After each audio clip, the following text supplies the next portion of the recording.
Good morning, guys. TGIF. I didn't really have much sleep, so I'm going to be taking it quite easy today. Woke up really early and had a late night, but it's fine. It's the weekend, isn't it? So I've got an S&P long.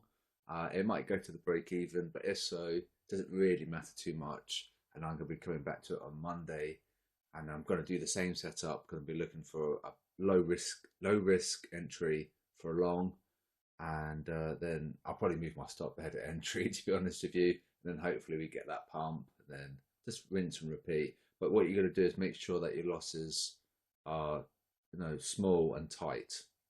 You don't want to be holding on to drawdown for a period of time because it can do you some emotional damage and impacts your psychology and stuff. So the approach on Monday for me is to look for a dip on the S&P and just move my stop ahead entry and just see if we get that big pump, which inevitably we probably will do, because technically if you zoom out to the daily or the weekly, then we're mega strong on the S&P. So ideally what we want to see is the herd sell. So this is why we look at indices in the morning, and also the risk calculation as well. So there's 11 people trying to short indices versus the one person buying. We've had them agree with the big picture, so they are selling, so it creates more of a buy, so it's green, and technically we're above 50%, so technically okay. So tick tick tick tick tick for S&P long, but we'll have to have a look at the sentiment and bring that across. So I'll talk about S&P in a second, but just gold. So we had a rejection of that break, and I think we're probably going to see it again. So we have to, ideally, before you look to buy, you're waiting for a crossover here, and probably ideally wait for it to go green, and then that tells us that the trap's been placed. So for example, there, sell, they sold it, so it's a buy. Then we had the confirmation. So what is that? 1946 to 1972. So that's just one setup there. Okay, nice clean move to the downside with a crossover. What we want to see is a crossover and a nice clean move, and then we'll see a sustained break of that channel, off that line. It does make a channel where you connect those lows, and it creates an equidistant channel. I could show you. I think it's here, maybe. It's not that, well, yeah, I mean, you get the idea, right? It's just fairly even, isn't it? It's quite equidistant. So potentially a channel break, but I'll show you S&P. So I'm actively trading this today, and oh, that's fine. Yeah, that's okay. See, the thing is that I entered. I didn't check the sentiment, but it's okay. I'm in profits. Now, ideally for me, is what they do here is they sell it, and then that'd be really nice. And then it'll just add to the confirmation that I did get a good entry. I got it down there. So hopefully they sell it, and then we're going to see a nice move, and then we'll pump. But it's worth noting that we've got resistance here. So we're going to encounter a little bit of a headwind soon. 4480, 4480 and 4490. That's correct. Yeah. So I need to amend that. 4508. So a bit of resistance overhead. The fact that they've gone long, so price fell. So it creates a resistance, some supply. Now if they sell it, we'll create some demand. And if this pumps, I'll be really happy. All right, so hopefully this continues, and even better for this to tick down for a buy. So that's S&P, US 30, and this is probably pumping a little bit. Yeah, you could probably argue we shouldn't be, but look, they went long and they really got punished. So that might have been the move, that punishment move there. Rectangle. God, some crazy moves on this index. So we've got resistance overhead, you see? They went long. So they got punished for 3 hours. It's 3 quite heavy, scary hours there. Big pump. rejection, and then we see how we had another rejection there. So it will be a strong resistance, but if they sell it, it will ignore it and we'll pump higher. DAX. It's funny, even though I didn't have as much sleep as I normally do, I feel more alert. This is really bizarre, but that's fine. Yeah, it's good. Maybe I'm having too much sleep. I don't know, but I do like my 8 hours. So they've gone long, and they've currently got a bit paid, and so we should be falling. But you look at your US indices, it's kind of going up, so this is possibly going to follow the US. But however, this made a sell, so we should be below 15,917. But it might just be following the US, to be honest with you.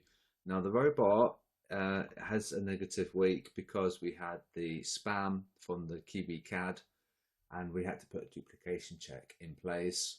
So because of that, because we've had a negative week, we're not going to look to increase the sizes until next week's positive, right?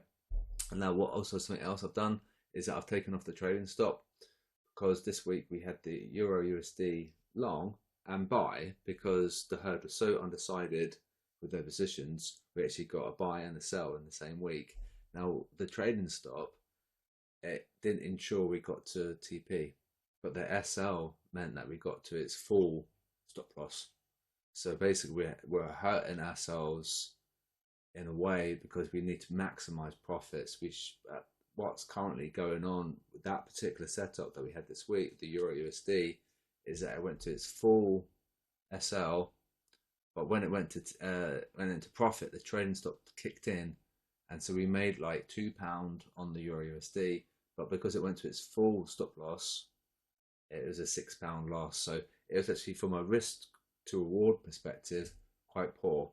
So because of that, in case we have a repetition where we have much indecision, like on a CPI week, we've just removed the trading stop. So if it gets to the full SL, that's okay, but it has to go to its full TP.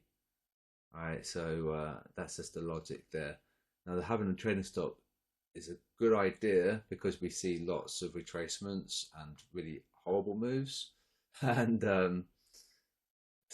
but I think what we'll just have to do, just in case we have that bi-directional flip-flop on a currency pair, we'll just have to maximize the profits. And so, we can't have a £6 loss with a £2 gain on the same currency pair. It doesn't make sense. We'd have a £6 loss and a £6 win, and then we'll break even, right? So that hopefully that makes sense. So negative week, but we had that duplication check in place, and that's now working.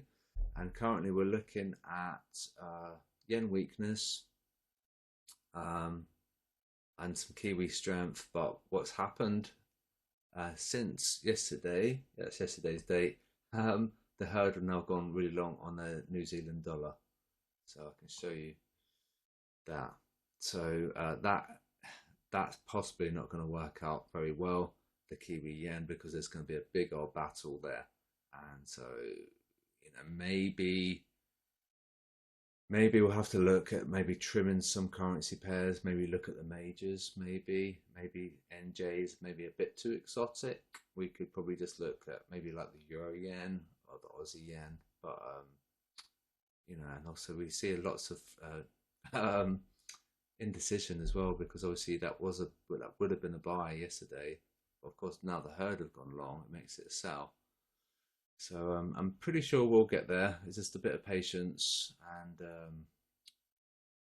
we'll have to see about the trading stop as well. Hopefully you understand the logic, because we can't afford a full stop loss, like maximum stop, with just it taking profit too early. We need to maximize the profit, right? So, and then at least at the worst case scenario is that we break even. We can't have a loss on the same currency pair, right? So this goes to show that the herd got paid a little bit on their EURUSD, but that's just one of those things, and they can get paid as well. We have to remember there's about 20% margin of error with the robot. I've got a feeling it's probably a little bit higher because our robot should be profiting, because we're doing the opposite of the herd.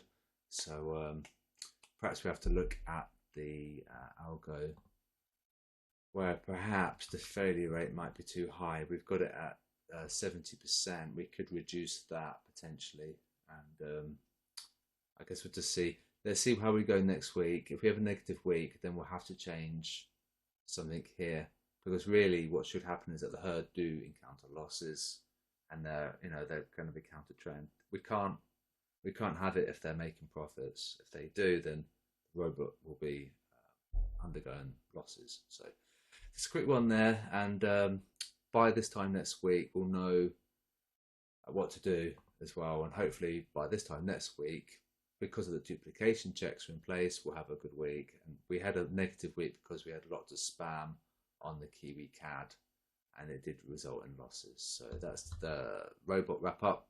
Let's have a look at the S&P, see if we make some profits. Hopefully you guys took it, made a little bit of profit so far, so hopefully it continues to pump, and have a good weekend, and I'll speak to you on Sunday for the COT data.